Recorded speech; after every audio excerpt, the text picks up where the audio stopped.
ፊልሙ የሚጀምረው በሻሂዳ ሲሆን በዚያው ቅጽበት አባቷ ራልፍ እንዲህ ይላታል፣ አንቺ መሸት ከመታቱ በፊት ወደ ቤት ተመለሺ፣ እኔ ደግሞ በጎቹን ሰብስቤ እከተልሻለሁ። እሷን ትቷት ይሄዳል።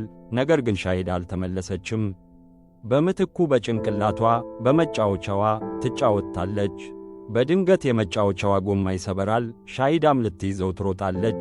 ነገር ግን መጫወቻው ቀድሞውኑ የተራራው ጫፍ ላይ ደርሶ ነበር። ሁለቱም ተያይዘው ይወድቃሉ። ከዚያም ራልፍ ወደ ቤት ሲመለስ ሚስቱ ካዲጃ ሻሂዳ አይታለች ብላ ትጠይቀዋለች። እሱም በድንጋጤ በቆመበት ይፈዝዛል። በመቀጠል ከዘመዶቻቸው ጋር በመሆን እሷን ፍለጋ ይሄዳሉ። በድንገት አንደኛው ዘመድ ሊወድቅ ሲል ዛፍ እንደታደጋት ያያል።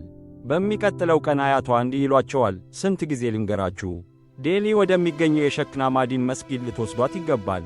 እንደሷ ያሉ ዲዳዎች እንኳ እዚያ መናገር ይችላሉ። ራልፍም ዴሊ ያለው ህንድ ውስጥ ነው፣ ህንዳውያን ደግሞ በእነሱ ላይ በተደረገው ጦርነት ስለተሳተፍኩ እንድጓዝ እንደማይፈቅዱልኝ ታውቃላችሁ ይላል። ካዲጃም እሺ፣ በማንኛውም ዋጋ ከእሷ ጋር እኔ እጓዛለሁ። ሻሂዳ እንደገና መናገር መቻልና እንደ ዕድሜ እኩዮቿ ትምህርት ቤት መሄድ አለባት ትላለች። ከዚያ በኋላ ራልፍ በጎቹን በሙሉ በመሸጥ ለጉዞ የሚሆን ገንዘብ ያሰባስባል። በባቡር ጣቢያም ሊሸኛት ይሄዳል። ባቡሩ ከፓኪስታን ወደ ህንድ ድንበር ሲያቋርጥ ይታያል። ካዲጃ ህንድ እንደደረሰች ወደ መቅደሱ በመሄድ ሻሂዳ መናገር እንድትችል ትጸልያለች። በሚቀጥለው ቀን ወደ ፓኪስታን ለመመለስ ባቡር ይሳፈራሉ። ነገር ግን ድንበሩን ከመሻገራቸው በፊት ባቡሩ በድንገት ይቆማል። ወይዘሮዋም ወታደሩን ባቡሩ ለምን ቆመ ብላ ትጠይቀዋለች። እሱም ብልሽት አጋጥሞ ነው፣ ግን ትንሽ ጊዜ ይወስዳል፣ እስከሚጠገን ድረስ ብትተኙ ይሻላል ይላታል። በድካም ምክንያት እንቅልፍ ይወስዳቸዋል። በዚያው ቅጽበት ግን ተኝታ የነበረችው ሻሂዳ በራሷ ትነቃለች። ወደ ውጭ ስትመለከት አንዲት ትንሽ ጠቦት ጉድጓድ ውስጥ ወድቃ ታያለች። ከባቡሩ ወርዳ ጠቦቷን ካወጣች በኋላ ትኩረቷ ተከፋፍሎ እዚያው ቁጭ ብላ ከእሷ ጋር መጫወት ትጀምራለች። በዚያ ሰዓት ብልሽቱ ተጠግኖ ባቡሩ መንቀሳቀስ ይጀምራል። ሻሂዳ ለመድረስ ትሮጣለች። እዚህ ጋር አሁንም መናገር እንዳልቻለች እንረዳለን። እናቷም አሁንም ተኝታ ስለነበር ምንም አልተሰማትም። ባቡሩ እየራቃት ሲሄድ ሻሂዳ ትደነግጣለች። በዚያው ቅጽበት የራስ መሸፈኛዋ ወድቆ ስለነበር እንደገና ማሰር ትረሳለች። ሌላ ባቡር መጥቶ በዚያው ቦታ ሲቆም እናቷን ለመድረስ እሱ ላይ ትሳፈራለች። ከጥቂት ደቂቃዎች በኋላ ካዲጃ በባቡሩ ድምፅ ትነቃለች። በየቦታውም ትፈልጋታለች። ነገር ግን በዚያን ጊዜ ባቡሩ ቀድሞውኑ ፓኪስታን ደርሶ ነበር። ይህ በእንዲህ እንዳለ ሻሂዳ የተሳፈረችበት ባቡር አቅጣጫውን በመቀየር ወደ ህንድ መመለስ ይጀምራል። ሻሂዳ ብትደነግጥም መውረድ አልቻለችም። በዚያ ቅጽበት ካዲጃ የድንገተኛ ጊዜ ፍሬኑን በመሳብ ባቡሩን ከማስቆም ውጭ ሌላ አማራጭ አላገኘችም። የባቡር አሽከርካሪው ይወርዳል። ካዲጃም የሆነውን ሁሉ ትነግረዋለች። እሱም የህንድ ድንበር ጠባቂዎችን በማነጋገር ሻሂዳን እንዲፈልጉ ያደርጋል።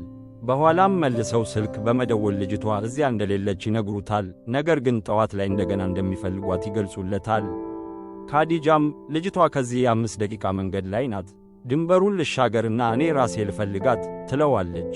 እሱ ግን በእርግጥ የ5 ደቂቃ መንገድ ናት፣ ነገር ግን ያለው ከድንበር ማዶና በሌላ ሀገር ውስጥ ነው ይላታል። እሷም ምንድነው ችግሩ?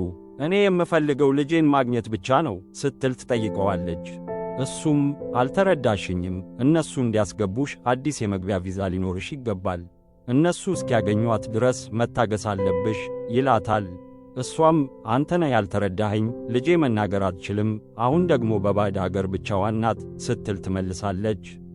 እየሮጠች ስሟን እየጠራች ትጮኻለች። ነገር ግን ጠባቂዎቹ ያስቆሟታል። ለባሏም ይደውላሉ።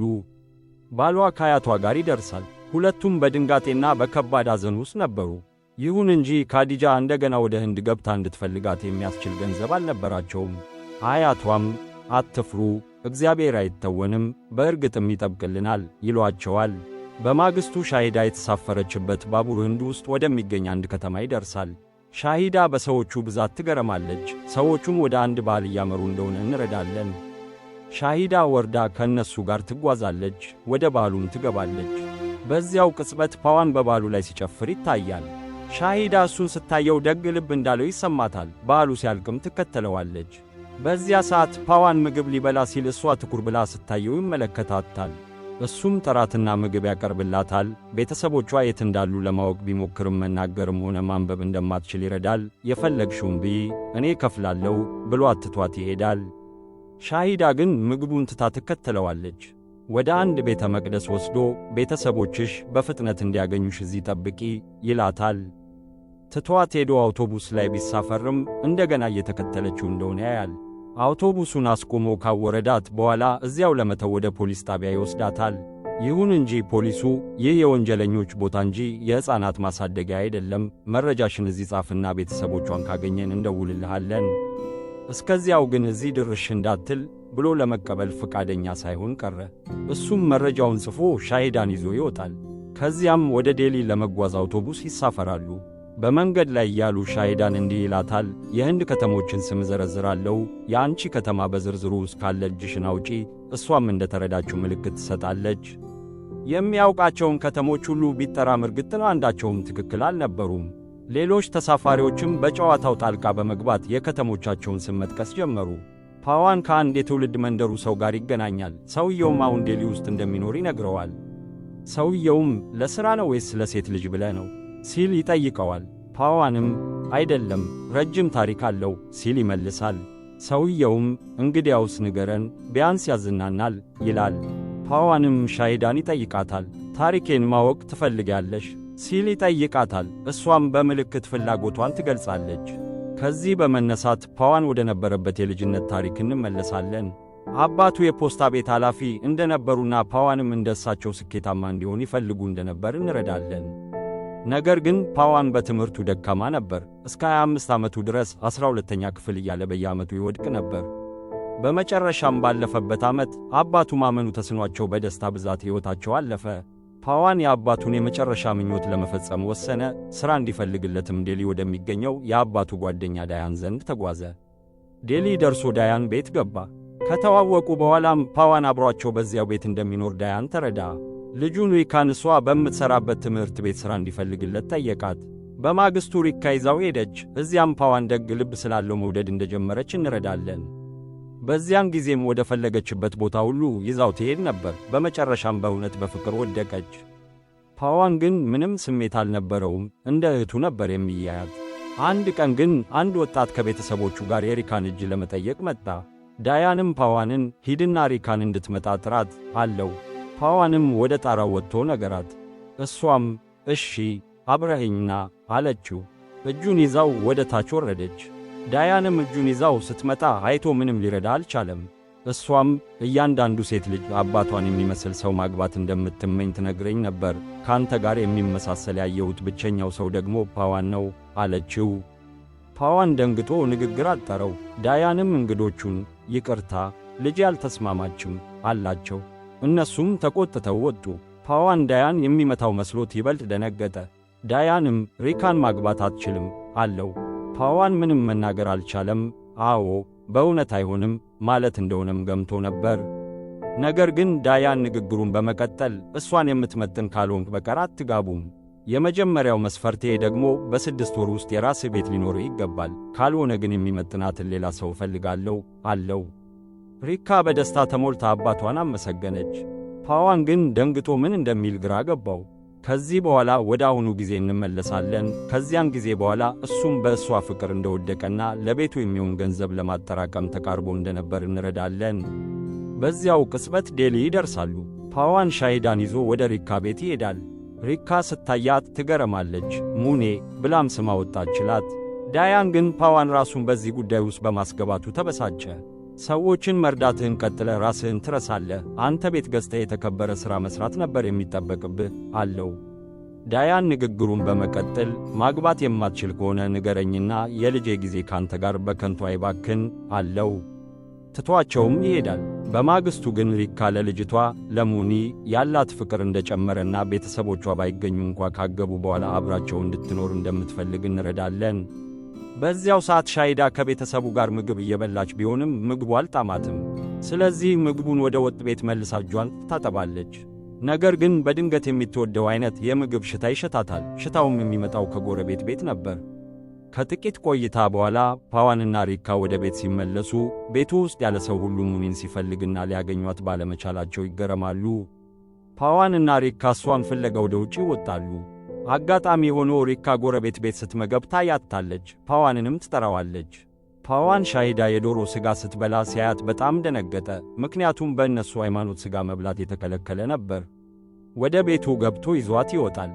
በነጻነት እንድትመገብ ወደ አንድ ምግብ ቤት ይወስዷታል። ነገር ግን እሷ ስትበላ ማየት ስለማይችሉ ብቻዋን እንድትቀመጥ አድርገው እነሱ ራቅ ብለው ይቀመጣሉ። ፓዋን ሪካን እንዲህ ይላታል፣ ቆዳዋ ነጭ ስለሆነ የብራማን ሃይማኖት ተከታይ ትመስለኝ ነበር። ነገር ግን ሥጋ ስለሚበሉና እንደሷ ነጭ ስለሆኑ የካትራ ሃይማኖት ተከታይ መሆን አለባት። በዚህ መሃል አስተናጋጁ ልጅቷ እያለቀሰች ነው ይላቸዋል። ወደ እሷ ሲመለከቱም እናቷን እያሰበች እንደሆነ ይረዱታል። እሷን ለመርዳት የሚችሉትን ሁሉ ያደርጋሉ። በዚህም ደስ ይላታል። ምግቧንም ትበላለች። ከዚያ በኋላ ወደ ቤት ይመለሳሉ። በማግስቱ ፓዋንና ሪካ ወደ ውጭ ሲወጡ እቤት ብቻዋን ብትቀር ሌላ ነገር ታደርጋለች ብለው ስለሰጉ ይዘዋት ለመውጣት ይገደዳሉ። በመንገድ ላይ ሳሉ ግን የእጅ አምባር የሚሸጥ ነጋዴ ታያለች። እናቷ ትገዛላት የነበረውን አምባር ታስታውሳለች። ስለዚህ እያለፈች ሳለ አንዱን አምባር ትወስዳለች። ነጋዴው ፓዋን ለአምባሩ እንዲከፍል ይጣራል። ፓዋን ግን አንፈልገውም ብሎ ለአምባር ሻጩ ይመልስለታል። ከዚያም ሻሂዳን በመውሰድ ስለሰረቀች ይቅርታ እንድትጠይቅ ወደ ቤተ መቅደሱ ይዟት ይሄዳል። በዚያን ጊዜ ሪካ አበባ ለመግዛት ትታቸው ሄዳ ነበር። በዚያው ቅጽበት ሻሂዳ በተቃራኒው በኩል መስጊድ ታይና ወደ ውስጥ ትገባለች። ፓዋንም ተከትሏት ገብቶ ሙስሊም መሆኗን ሲረዳ ደንግጦ ወደ ውጭ ይወጣል። ሪካ አይታው ምን ሆነሃል ስትል ትጠይቀዋለች። እሱም ሙኔ ሙስሊም ናት፣ አባትሽ ይህን ካወቀ በእርግጠኝነት ተቆጥቶ እኔንም እሷንም ያባረናል ይላታል። እሷም ልጅቷ ከቤተሰቦቿ ርቃለችና እኛን ትፈልጋለች፣ እኛ ካልነገርነው ደግሞ አባቴ ምንም አያውቅም በማለት ልታረጋጋው ትሞክራለች። ወደ መስጊዱ ገብተው ይዘዋት ይወጣሉ። ቆይተውም ወደ ቤት ይመለሳሉ። በምሽት የዳያን ቤተሰብ በሙሉ በህንድና በፓኪስታን ቡድኖች መካከል የሚደረገውን የክሪኬት ጨዋታ ለመመልከት ይሰበሰባሉ። ዳያን ህንድ በማንኛውም ዋጋ እንድታሸንፍ ስለሚፈልግ በጣም በስሜት ይከታተላል። ነገር ግን ፓኪስታን በህንድ ላይ ነጥብ ባገኘች ቁጥር ሙኔ በደስታ ስትዘል ሲያዩ ሁሉም ይገረማሉ። ለምን እንደሆነም ሊገባቸው አልቻለም። ፓዋን ወደ እሷ ጠጋ ብሎ ፓኪስታን ይላታል። እሷም አዎ ፓኪስታን ነኝ ስትል በምልክት ታረጋግጥለታለች። እሱና ሪካ በድንጋጤ ቢፈዙም ዳያን ግን በሁለቱ አገራት መካከል በነበረው ጦርነት ምክንያት ፓኪስታንን ስለሚጠላ በጣም ይቆጣል። ፓዋንን ነገ ወደ አገሯ ኤምባሲ ወስደ ፓስፖርት አውጣላትና ወደ አገሯ ላካት ብሎት ይሄዳል። በማግስቱ ፓዋን ይዟት ወደ ኤምባሲው ይሄዳል። በዚያን ጊዜ ህንዳውያን በፓኪስታን ላይ ተቃውሞ እያደረጉ ነበር። ፓዋን ግን ጉዞውን በመቀጠል ኤምባሲው ገብቶ ሙሉ ታሪኳን ለባለሥልጣኑ ይነግረዋል። ባለሥልጣኑም ፓኪስታናዊ መሆኗን የሚያረጋግጥ ምንም አይነት ማስረጃ ስለሌለሽ ፓስፖርት ላወጣላት አልችልም ይለዋል። በዚያው ቅጽበት የተቆጡት ህንዳውያን ወደ ኤምባሲው ጥሰው በመግባት ያገኙትን ሁሉ ማውደም ጀመሩ። ፓዋን ተከላክሎላት በሰላም እስኪወጡ ድረስ ይጠብቃታል። ከዚያም ቦታውን ለቀው ወደ ቤት ይመለሳሉ። በዚያ ሰዓት የኤምባሲው መደፈር ዜና በቴሌቪዥን ይተላለፍ ነበር። ኤምባሲውም ለአንድ ወር እንደሚዘጋ ይነገራል። ዳያንም ልጅቷን ልትሸኝ ሄደህ ኤምባሲው በሙሉ ተዘጋ ይለዋል። ሪካም ይህ ይሻላል፣ ሙኔ ከእኛ ጋር ትቆያለች ስትለው እሱ ግን አይሆንም ሌላ መፍትሄ አለ ይላል። ፓዋን ወደ አንድ የጉዞ ወኪል ሄዶ ፓስፖርት አውጥቶ እንዲሰድዳት አድራሻ ይሰጠዋል። በማግስቱ ፓዋን ይዟት በመሄድ ሥራ አስኪያጁን አጄትን ያገኘዋል። አጄት ግን ለማንኛውም አገር ፓስፖርት እናወጣለን፣ ለፓኪስታን ግን አንሰራም ይለዋል። ፓዋን ሊወጣ ሲል አጄት ግን ፓስፖርት የማይጠይቅ ሌላ መፍትሄ እንዳለ ይነግረዋል። ፓዋንም ምን ማለትህ ነው ሲል ይጠይቀዋል። እሱም በድብቅ በድንበር በኩል አሻግሮ እንደሚሰድዳት፣ ነገር ግን የከፍተኛ መጠን ያለው ገንዘብ እንደሚጠይቅ ይነግረዋል። ከዚያም ፓዋን ወደ ቤት ተመልሶ የሆነውን ሁሉ ይነግራቸዋል። ያለውንም ገንዘብ ይሰበስባል። በዚያን ጊዜ ሪካ ወደ እሱ መታ ቤት ሊገዙበት ካጠራቀሙት ገንዘብ ላይ የቀረውን ትሰጠዋለች። እሱም ይህ ከሆነ ግን አባትሽ እንድንጋባ ፈቃደኛ አይሆንም፣ ለሌላ ሰውም ይድርሻል ይላታል። እሷ ግን ዋናው ነገር ሙኔ ወደ ቤቷ መመለሷ ነው፣ በነገራችን ላይ እኔ ካንተ ውጭ ሌላ ሰው ለማግባት በፍጹም አልስማም ትለዋለች። በዚያው ቅጽበት ሻሂዳ እነሱን እየሰማች ነበር። ለእሷ ሲሉ በከፈሉት መሥዋዕትነትም ልቧ ይነካል። ከዚያ በኋላ ፓዋን ይዟት ወደ ቢሮ በመመለስ ለአጄት ገንዘቡን ይሰጡታል። ሆኖም ፓዋን አዘዋዋሪዎቹ እንዴት ቤተሰቦቿ ዘንድ እንደሚያደርሷት ማወቅ ብቻ ነው የምፈልገው ይላል። አጄትም አትጨነቅ፣ እዚያ በየቦታው የሚያውቋቸው ሰዎች አሏቸው፣ ቤተሰቦቿንም ያገኟቸዋል ይለዋል። ነገር ግን ሻሂዳ ትሰጋለች። እንደ ፈራችም ለፓዋን በምልክት ትነግረዋለች። እሱም አትፍሪ፣ ወደ ቤተሰቦችሽ ይመልሱሻል ይላታል። እሷ ግን እያለቀሰች እሱን ለመልቀቅ ፈቃደኛ አልሆነችም። እሱም እባክሽን ልቀቂኝና ወደ አገርሽ ተመለሺ ብሎ አትቷት ይሄዳል። ልጠራው ብትሞክርም መናገር አልቻለችም። ፓዋንም መንገዱን ቀጠለ። በከባድ ሐዘን ውስጥ ሆኖ እያለ የምትወዳቸውን የእጅ አምባሮች ያያል። እሱን እንድታስታውስበትም ይገዛላታል። ነገር ግን ወደ ቢሮ ሲመለስ አጄት ይዟት እንደሄደ ይረዳል። ከሩቅ ሆኖ ሊደርስባቸው ቢሞክርም እነሱ ግን ቀድመው ከባቡር ወርደው በታክሲ ሄደው ነበር። የታክሲ ሹፌሩን ጠይቆ ወደ ገቡበት ቦታ ያመራል። ፓዋን ወደ ውስጥ ሲገባ ቦታው አጠራጣሪ የዝሙት ቤት ሆኖ ያገኘዋል። በየቦታው ፈልጎ ካገኛት በኋላ አጄት ለቤቱ ባለቤት ሊሸጣት እንደሆነ ሲረዳ በጣም ደነገጠ። በዚያው ቅጽበት ሴቲቱ ረዳቶቿ ፓዋንን እንዲያጠቁ ታዘዘች። ፓዋን ግን ወደ ጨካኝ አውሬነት ተቀይሮ ያገኘውን ሁሉ እየቀጠቀጠ ሻሂዳን አስጣላት። ይዟትም ከዚያ ቦታ ወጥቶ ሄደ። በኋላም ሪካን ከቤቱ ውጭ አግኝቶ የሆነውን ሁሉ ነገራት። እሷም አሁን ምን ልታደርግ ነው ስትል ጠየቀችው። እሱም እኔ ራሴ ነኝ ወደ ቤቷ መመለስ ያለብኝ አላት። እሷም አትጥበድ፣ ፓስፖርት የለህም፣ ብትጓዝ እንኳ ቤተሰቦቿን እንዴት ታገኛለህ ብላ ብትጠይቀውም እሱ ግን በውሳኔው ጸና። ልቤ ወደ ትክክለኛው መንገድ ይመራኛል አላት። በሚቀጥለው ቀን ይዟት ወደ ፓኪስታን ድንበር ተጓዘ። ነገር ግን አውቶቡሱ ከዚያ በላይ መሄድ አይችልም ነበር። ከአውቶቡሱ ወርደው በእግር ጉዟቸውን ቀጠሉ። በመንገድ ላይ አጋጣሚ ሆኗል የሚባል በኮንትሮባንድ ሰዎችን በድብቅ በማሻገር ሥራ ላይ የተሰማራ ፓኪስታናዊ ያገኛሉ። አሊም ለፓዋን ብቻውን ድንበሩን ማቋረጥ እንደማይችል ይነግረዋል። ፓዋንም እንዲያሻግረው 50,000 ሩፒ ሊከፍለው እንደሚገባ ይነግረዋል። ፓዋን ግን ለራሴ መክፈል እችላለሁ፣ ነገር ግን ልጅቷ የፓኪስታን ዜጋ ናት፣ እኔም ወደ አገሯ ለመልሳት እየሞከርኩ ነው ይለዋል። እነሱም አብረዋቸው እንዲጓዙ ፈቀዱላቸው። በመንገድ ላይ ፓዋን ሙሉ ታሪኳን ይነግረዋል። አሊም ታሪኩን ሰምቶ በነፃ እንደሚያሻግረውና ምንም አይነት ገንዘብ እንደማይቀበለው ይነግረዋል። ከጥቂት ቆይታ በኋላ ድንበሩ ላይ ደርሰው ወደ ሌላኛው ወገን ለመሻገር በሚስጥራዊ ዋሻ ውስጥ ይገባሉ። ነገር ግን ወደ ሌላኛው ወገን እንደወጡ ፓዋን በድንገት ይቆማል። ፓዋንም ለአሊ እንዲህ ይለዋል፣ እኔ የህንዱ መምህራችን የበድራንጊ ባሊ ተከታይ ነኝ። እሳቸው ደግሞ ለእኛ ቅዱስ ናቸው። ከመምህራኖቻቸው አንዱ ደግሞ መዋሸትም ሆነ ማንንም ማታለል እንደሌለብን ይገሳሉ። ፓዋንም በመቀጠል በዚህ ምክንያት ከፓኪስታን ጦር ሰራዊት ፈቃድ ሳላገኝ ማለፍ አልችልም ይለዋል። አሊም ልጄ አንተ አብደሃል፣ ጠባቂዎቹ እየመጡ ነው፣ ካዩ ይገድሉሃል፣ ስለዚህ አብረኸኝና ይለዋል። ትቶትም ይሄዳል። ሻሂዳም በፍጥነት መሄድ እንዳለባቸው በምልክት ብትነግረውም እሱ ግን አልተስማማም። አሊ እንደገና ተመልሶ መጥቶ ልጄ ሆይ እጅህን እሳልማለሁ፣ እለምናለሁ፣ እንሂድ ቢለውም ፓዋናውንም ፈቃደኛ አልሆነም። ስለዚህ አሊ ትቶት እየሮጠ ሄደ። በዚያው ቅጽበት የድንበር ጠባቂዎቹ በቦታው ደርሰው ፓዋንንና ሻሂዳን ከበቧቸው። ስለ ማንነቱም ጠየቁት። እሱም ከሻሂዳ ጋር ያለውን ሙሉ ታሪክ ነገራቸው። አዛዡም ታዲያ እዚህ ምን ያቆይሃል ሲል ይጠይቀዋል። እሱም እኔ በጅራንጊ ተከታይ ነኝና ማንንም ማታለል አልችልም፣ ስለዚህ ወደ አገር ውስጥ ለመግባት የእናንተን ፈቃድ ማግኘት ነበረብኝ ይለዋል። አዛዡም ፈቃድ ለመጠየቅ ድንበር ላይ ትመጣለህ፣ የፓኪስታን ኤምባሲ አልነበረም እንዴ ይለዋል። ፓዋንም በኤምባሲው ያጋጠመውን ሁሉ ይነግረዋል። አዛዡም ታዲያ እዚህ እንዴት ደረስክ ሲለው በአሊ ዋሻዎች በኩል እንደገባ ይነግረዋል። አዛዡም እውነቱን እየተናገረ መሆኑን ማመን ይከብደዋል። ፓዋን ግን የዋሻውን ቦታ ያሳያቸዋል። እነሱም ወደ ሌላኛው ወገን እንዲሻገር ካደረጉት በኋላ ዋሻውን በአሸዋ ይደፍኑታል። አዛዡም ከዚህ ውጣ፣ ካልሆነ ግን እንገድልሃለን ይለዋል። ከዚያ በኋላ ድንበሩን ለመጠበቅ ይመለሳሉ። ነገር ግን ወደ ቦታው ሲመለሱ ፓዋን እንደገና ወደ ግዛታቸው ገብቶ በማየታቸው ይገረማሉ። በጣም ተቆጥተውም በኃይል ይደበድቡታል። በዚያን ጊዜ ሻሂዳ በሱ ሁኔታ በጣም አዝናና ታለቅሳለች። አዛዡም እሷን አይቶ ይብቃችሁ ይላቸዋል። ፓዋንንም እንዴት ተመለስ ብሎ ይጠይቀዋል። ፓዋንም የሁለተኛውን ዋሻ ቦታ ይነግረዋል። በመቀጠልም እባክዎን ልጅቷን ወደ ቤተሰቦቿ እስክመልስ ድረስ ላላርፍ ለራሴ ቃል ገብቻለሁ ይላል። አዛዡም እንድታልፍ መፍቀድ የማይቻል ነገር ነበር ይለዋል።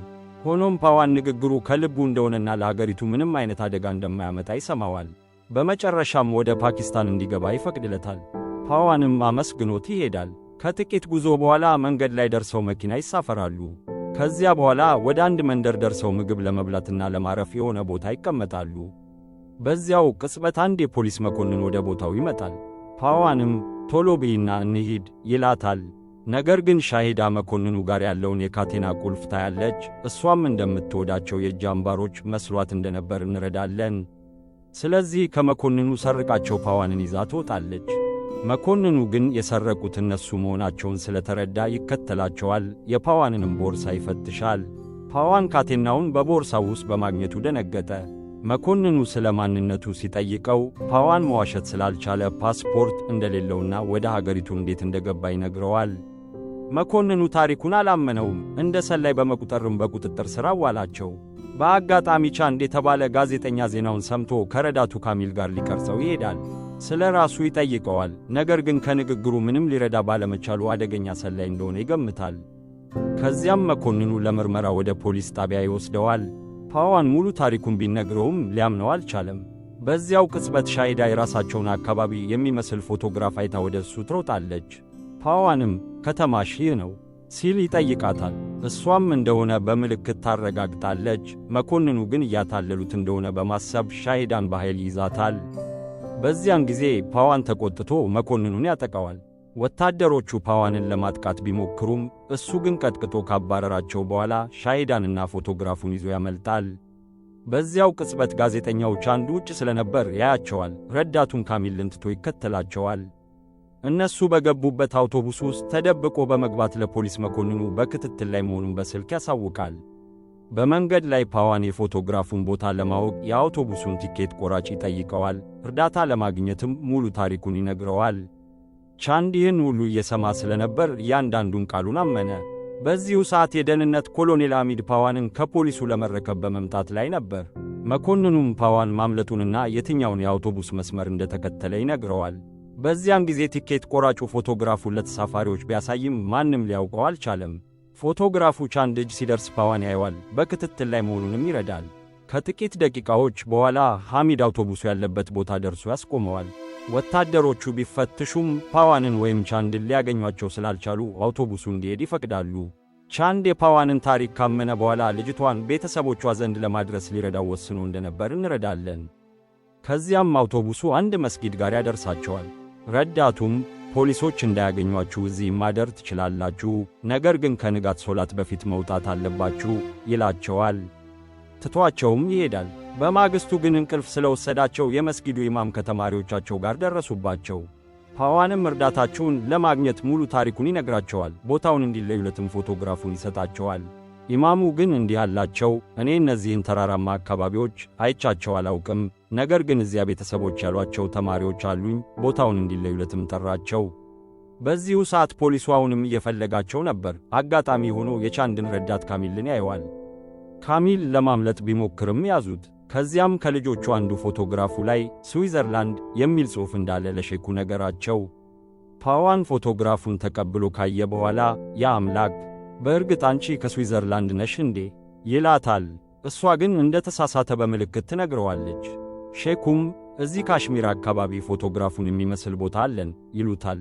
ፖሊሶች እንዳያውቋቸው ማንነታቸውን እንዲደብቁ ካደረጉ በኋላ ወደ ካሽሚር በሚወስደው መንገድ ላይ ያደረሷቸው። ከዚያም ተሰናብተዋቸው ሄዱ። ፓዋንና ቻንድ ጉዟቸውን ቀጠሉ።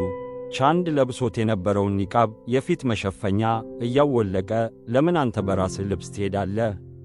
እኔ ግን ኒቃብ መልበስ አለብኝ ሲል ጠየቀው። ፓዋንም ፖሊሶች እንዳይጠረጥሩን ባልና ሚስት መምሰል አለብን አለው። ቻንድም ታዲያ ለምንድነው እኔ የሚስትነቱን ሚና የምጫወተው ሲል ጠየቀ። ፓዋንም እሺ ናና የባልነቱን ሚና ተጫወት፣ ከዚያም ሰው ባገኘ ቁጥር ሁሉንም ነገር የነገር ጣጣ ውስጥ ከተተን አለው። ቻንድም ኒቃቡን መልሶ ለበሰና ጉዟቸውን ቀጠሉ። በዚሁ ሰዓት ኮሎኔል ሐሚድ ያለበትን ቦታ ለማወቅ ካሚል ለቻንድ እንዲደውል አስገደደው። ነገር ግን የቻንድ ስልክ ሲግናል መጠባበቂያ አልነበረውም። ኮሎኔሉ እስኪመልስልህ ድረስ ደጋግመ ደውልለት ይለዋል። በዚያን ጊዜ ፓዋን ከፖሊስ ጥበቃዎች ርቆ ኒቃቡን አውልቋል። ወደ ካሽሚር ለመቅረብም ከቦታ ወደ ቦታ እየተንቀሳቀሱ ነበር። በዚሁ መሃል ቻንድ የሚያጋጥማቸውን ሁሉ በቪዲዮ ይቀዳ ነበር። ነገር ግን ፎቶግራፉን የሚመስል ቦታ ላይ ቢደርሱም ሻሂዳ ቤቷ እንዳልሆነ ትነግራቸዋለች። ፓዋንም ወደ ቤቷ ሊያደርሳት እንደማይችል በመስጋት መፍራት ይጀምራል። በኋላም ቻንድን እንዲህ ይለዋል፣ ራሴን ለፖሊስ አሳልፌ ለመስጠት እያሰብኩ ነው። እነሱ በእርግጠኝነት ወደ ቤተሰቦቿ ያደርሷታል። ቻንድ ግን ይህን ካደረግ በቀሪ ዘመናት እስር ቤት ትቆያለህ። ፖሊሶች ደግሞ እንዳንተ ደግሞ ቤተሰቦቿን አይፈልጉም። ይልቁንም የሕፃናት ማሳደጊያ ውስጥ ጥለዋት ይሄዳሉ ይለዋል። በዚሁ ሰዓት ካሚል ከኮሎኔል ሐሚድ ጋር ሆኖ ወደ ቻንድ ለመደወል ይሞክራል። በዚህ ጊዜ ስልኩ ሲግናል ስላገኘ ቻንድ ይመልሳል።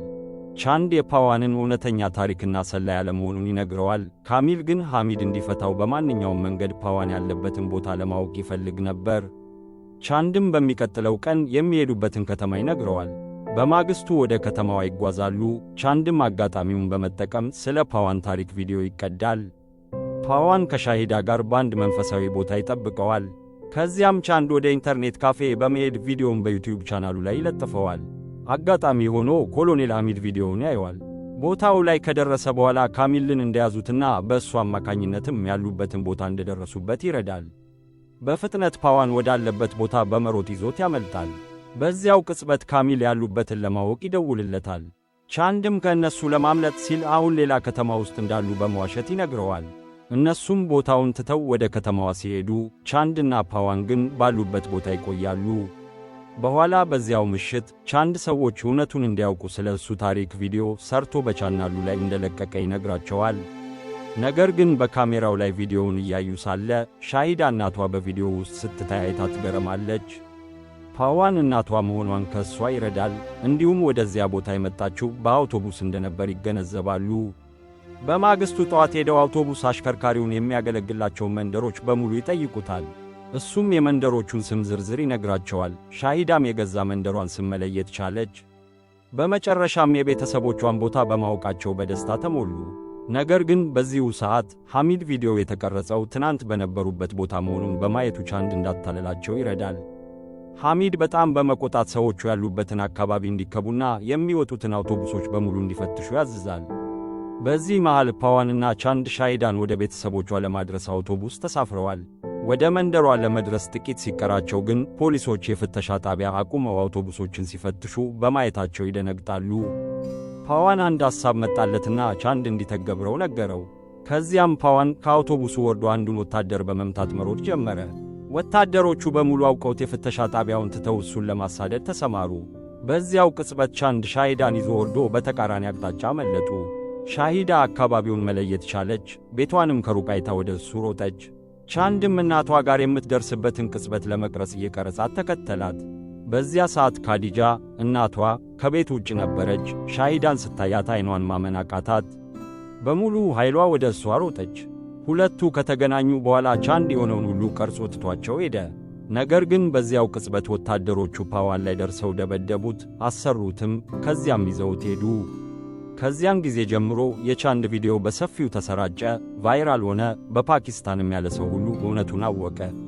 ሆኖም የአገሪቱ የደህንነት ኃላፊ ለሕዝብ አስተያየት ግድ አልነበረውም። ፓዋን ሰላይ ነው በማለት ድርቅ አለ። ሐሚድም ለደህንነት መሥሪያ ቤቱ አሳልፎ እንዲሰጠው ጠየቀ። ነገር ግን በዚያን ጊዜ ኮሎኔል ሐሚድ ስለ ጉዳዩ ምርመራ እያደረገ ነበር። እዚያ ባሉት ሰዎቹ አማካኝነትም ታሪኩ ከህንድ እንዴት እንደተጀመረ ሙሉውን እውነት ተረዳ። ኮሎኔል ሐሚድ ፓዋንን ለደህንነት ኃላፊው አሳልፎ ለመስጠት ፈቃደኛ አልሆነም። ፓዋንን በድንበር በኩል በድብቅ ለማሻገርም ከቻንድ ጋር ዕቅድ አወጣ። ቻንድ ሌላ ቪዲዮ ቀርጾ ለሰዎቹ እንዲህ አላቸው፣ እሱ የእናንተን ልጅ እንደረዳ ሁሉ እናንተም ልትረዱት የምትፈልጉ ከሆነ ሁላችሁም ወደ ድንበሩ መምጣት አለባችሁ። በሚቀጥለው ቀን ጠዋት የሻሂዳ ቤተሰቦች የሆነውን ነገር አውቀው እሱን መርዳት እንዳለባቸው ወሰኑ። በማግስቱ ከህንድም ሆነ ከፓኪስታን የመጡ ሰዎች ከየአቅጣጫው ወደ ድንበሩ መጡ። ሐሚድና ሰዎቹም ፓዋንን ይዘው ደረሱ። ቻንድ ፓዋንን አይቶ ልጅቷን ቤተሰቦቿ ዘንድ እንዳደረሳት ነግሮ አረጋጋው። ስሟም ሻሂዳ እንደሚባል ነገረው። ነገር ግን ወታደሮቹ በደህንነት ኃላፊው ትዕዛዝ ፓዋን እንዳይሻገር ድንበሩን ዘግተውት ነበር። ሐሚድ ሙሉ ታሪኩን ገልጾላቸው እርዳታቸውን ጠየቀ። የወታደሮቹ አዛዥ እኛ ጥቂቶች ነን፣ እናንተ ግን በሺዎች ትቆጠራላችሁ፣ ብታጠቁን ልንቋቋማችሁ አንችልም አለው። ከዚያም ፓዋን እንዲሻገር መንገዱን ከፈተለት። ከጥቂት ደቂቃዎች በኋላ ሻሂዳ ከቤተሰቦቿ ጋር ደረሰች። ፓዋንም ወደ ሌላኛው ወገን ተሻገረ። ሻሂዳ ልትሰናበተው እየሮጠች መጣች። በዚያን ጊዜ ታምር ተከሰተና መናገር ቻለች። ድምጿን አውጥታ ጠራችው። ፓዋንም ማመን አቅቶት እንደገና ወደ እሷ ተመለሰ። ታሪኩም በዚህ ተጠናቀቀ። ፊልሙን እንደወደዳችሁት ተስፋ አደርጋለሁ። አዳዲስ ቪዲዮዎች እንዲደርሳችሁ ሰብስክራይብ ማድረግና የደወል ምልክቷን መጫን እንዳትረሱ። ሰላም ሁኑልኝ።